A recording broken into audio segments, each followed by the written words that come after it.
Let's go to Matt Rennie because he knows the electricity market inside out. He's the co-CEO of Rennie and joins us from Brisbane. Good to talk to you again, Matt.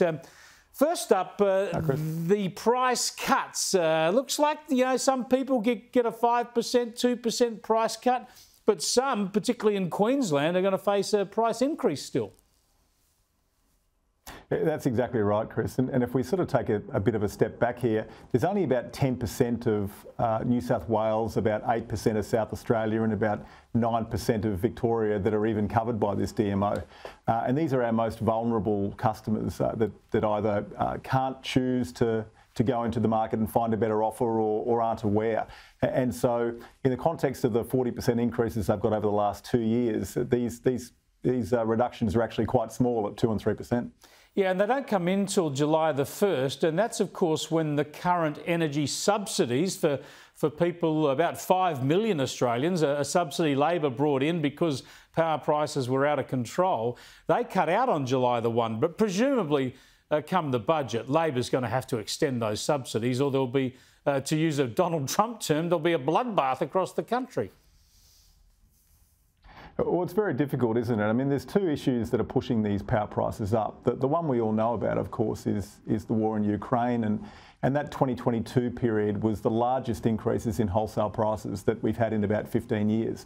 But underneath that, and the AER themselves say this in their report, around 40% of the retail bills are actually caused by network prices. And that's the bit that we're looking at as we can see all these big network expansions that are happening in the next 10 years and the pressure that they're going to put on prices as well. Yeah, I highlighted that last night, and that's exactly what I want to hear about from you. I mean, those gas prices have come down from those peaks post the Ukraine war, but let's firstly talk about the system. Here's Chris Bowen today in Parliament. He's still absolutely committed to the path he's on. Trigger warning, I mentioned renewables. I know it sends those off, opposite Mr Speaker, but it's a statement of fact. Just a trigger warning to assist Mr Speaker. I'm always here to help, and we'll continue to do what it takes to put downward pressure on energy prices, while those opposite promised lower prices and delivered higher prices.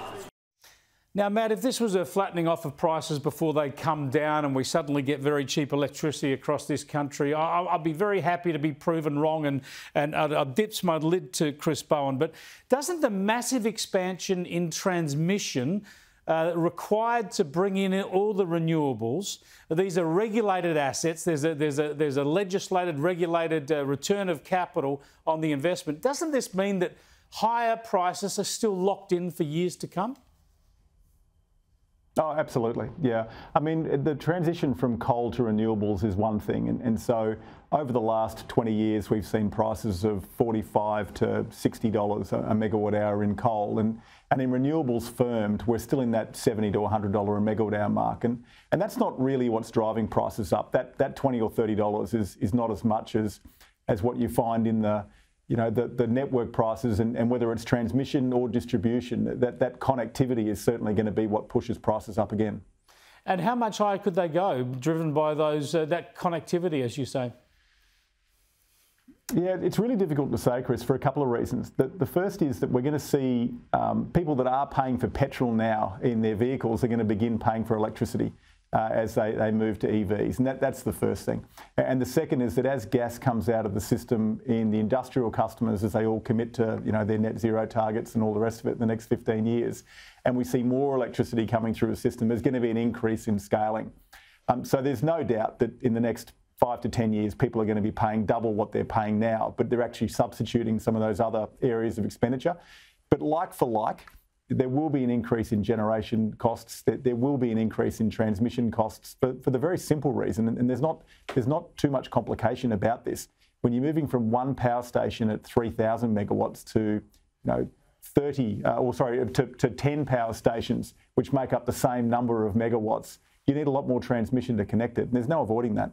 Absolutely. Thanks so much, Matt. Really good to hear from you. Matt Rennie there from Rennie. He's the co-CEO there. This is why I'm so pessimistic about our electricity grid. It's not because I make this stuff up. It's because it's what the experts tell us. It's what all the reality tells us. We're in for a world of pain.